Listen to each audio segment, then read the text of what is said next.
कहते हैं। आज हम पढ़ेंगे प्रकाश के नियम के बारे में। तो प्रकाश के कितने नियम होते हैं?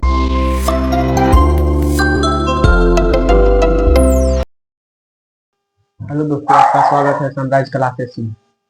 तो पिछली क्लास में हमने पढ़ा था प्रकाश के बारे में। तो प्रकाश के बारे में पढ़ाया था, तो बताया था कि प्रकाश क्या है, और आज हम बताने वाले हैं उसके कितने नियम हैं और उसका वर्क क्या है। तो मैंने पिछली कक्षा में बताया था प्रकाश एक माध्यम है।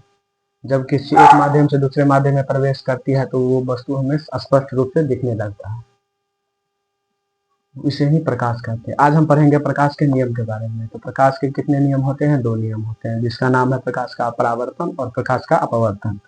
तो सबसे पहले हम ये समझेंगे प्रकाश हमेशा सीधी रेखा में गमन करता है।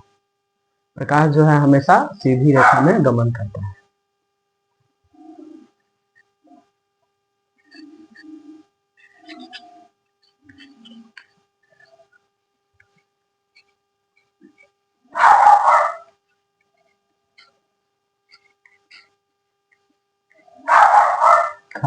में गमन करता है।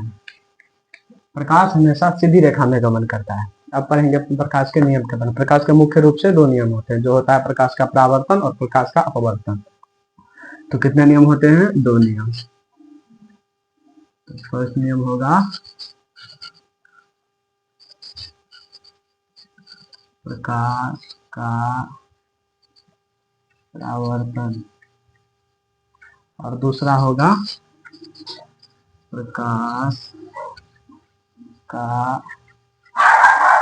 अपवर्तन। प्रकाश का परावर्तन और प्रकाश का परावर्तन, इसमें नाम से लग रहा है दोनों का अपोजिट होगा। एक जो होगा उसका अपोजिट दूसरा होगा। तो सबसे पहले हम पढ़ेंगे प्रकाश के परावर्तन के बारे में। प्रकाश का परावर्तन जो होता है उसका तात्पर्य होता है कि जब प्रकाश एक माध्यम से दूसरे माध्यम में प्रवेश करता है, जैसे देखिए जब प्रकाश एक माध्यम से दूसरे माध्यम में प्रवेश करता है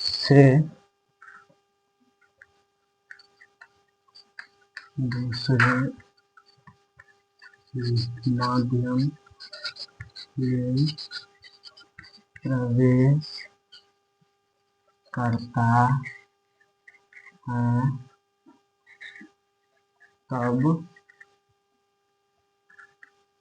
उसकी दिशा बदल जाती है। जब प्रकाश एक माध्यम से दूसरे माध्यम में प्रवेश करता है तो उसकी दिशा बदल जाती है। सपोज दैट हम ये बताएंगे, जो जब प्रकाश को हम किसी मतलब जार में, वो पारदर्शी जार हो, उसमें हम प्रकाश डालेंगे, अगर पेंसिल उसमें डालेंगे तो पेंसिल हमें टेढ़ा दिखाई देगा। वो प्रकाश का परावर्तन के कारण जो प्रकाश पेंसिल में पड़ा उसकी दिशा बदल जाती है, इसी कारण वो टेढ़ी नजर आती है। जैसे आप देख सकते हैं, ये कोई जार है, इसमें हम पेंसिल डालें, ये पेंसिल है और प्रकाश यहाँ पड़ा तो ये पेंसिल है, हमें ऐसा नजर आएगा। क्यों? यहाँ से प्रकाश जो है इसका परावर्तन होकर यहाँ से हमें नजर आएगा। तो जैसे ये जार हो गया और ये हो गया पेंसिल, और ये हो गया आपका प्रकाश, ये हो गया आपका प्रकाश का परावर्तन का पूरा नियम, सबसे आसान भाषा में। तो ये हो गया प्रकाश का परावर्तन। अगर इसमें भी आपको कोई डाउट हो तो आप कमेंट बॉक्स में बता सकते हैं, मतलब हम चाहेंगे उस समस्या का सॉल्व करें। तो अब हम पढ़ेंगे प्रकाश का अपवर्तन के बारे में। तब तक आप लोग, जब तक हम मिटा रहे हैं तब तक आप लाइक सब्सक्राइब कर दें, तो बहुत जरूरी होता है, इतना मेहनत करते हैं आप लोगों के लिए। अब हम पढ़ेंगे प्रकाश का अपवर्तन के बारे में। 1 मिनट।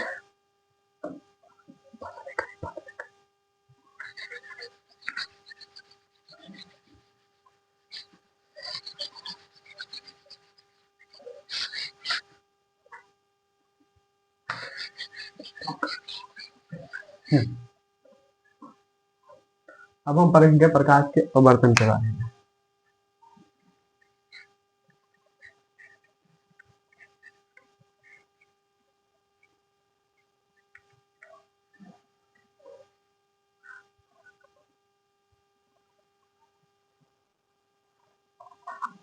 अपवर्तन। इसके बारे में हम जब देखेंगे तो प्रकाश का परावर्तन से ये थोड़ा सिमिलर होता है, थोड़ा ही पॉइंट मतलब अलग होता है। अब हम पढ़ेंगे प्रकाश के अपवर्तन के बारे में। तो इसके बारे में हम जब जानेंगे तो प्रकाश के परावर्तन से थोड़ा सिमिलर होता है। उसमें क्या होता था, प्रकाश जब किसी वस्तु पे पड़ता था उसमें उसकी दिशा बदल जाती है। इसमें ज्यादा कुछ नहीं, उसमें उसका चाल बदल जाता है। प्रकाश का इसमें चाले बदल जाता है। तो इसके बारे में हम इसका परिभाषा लिखेंगे ऐसे, जब प्रकाश एक माध्यम से दूसरे माध्यम में प्रवेश करता है तब इसका चाल बदल जाती है, तब उसका चाल बदल जाता है। जब प्रकाश एक माध्यम से किसी दूसरे माध्यम में प्रवेश करता है तो उसकी चाल बदल जाती है। तो ये हो गया आपका प्रकाश के अपवर्तन का परिभाषा। उदाहरण के स्वरूप हम समझेंगे, जब आप किसी मतलब जार में टॉर्च जलाते हैं तो पेंसिल टेढ़ी दिखता है, वो हो गया प्रकाश का अपवर्तन। लेकिन जो पेंसिल टेढ़ा हो वो थोड़ा आपको कम दिखेगा, क्यों? उसमें प्रकाश का चाले कम हो जाता है। देखते हैं, ये जार हो गया, इसमें पानी भरा है, ये चम्मच हो गया,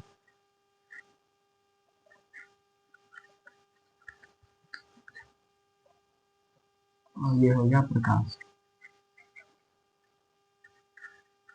जब प्रकाश ये जाएगी तो जब इसमें प्रवेश करेगी तो चाल कम हो जाएगा, मतलब ये थोड़ा स्लो हो जाएगा। जैसे कोई भी आदमी खूब स्पीड से दौड़ रहा है, जब उसके पास में पानी आया तो वो धीरे धीरे हो गया, क्योंकि पानी उड़ने लगता है। तो वही प्रक्रिया इसमें होता है, लेकिन ये नहीं है। इसी उदाहरण स्वरूप हम समझा रहे हैं आपको। ये इसमें गया और इसमें ये प्रकाश पानी में गया और इसमें इसका जो है चाल कम हो गया। ये हो गया प्रकाश का अपवर्तन। इसी के साथ हम यहाँ पे वीडियो को एंड करना चाहते हैं। अब नेक्स्ट वीडियो में मिलेंगे हम अगले टॉपिक के साथ। इसी के साथ आप लाइक करें, सब्सक्राइब करें और फॉलो करें।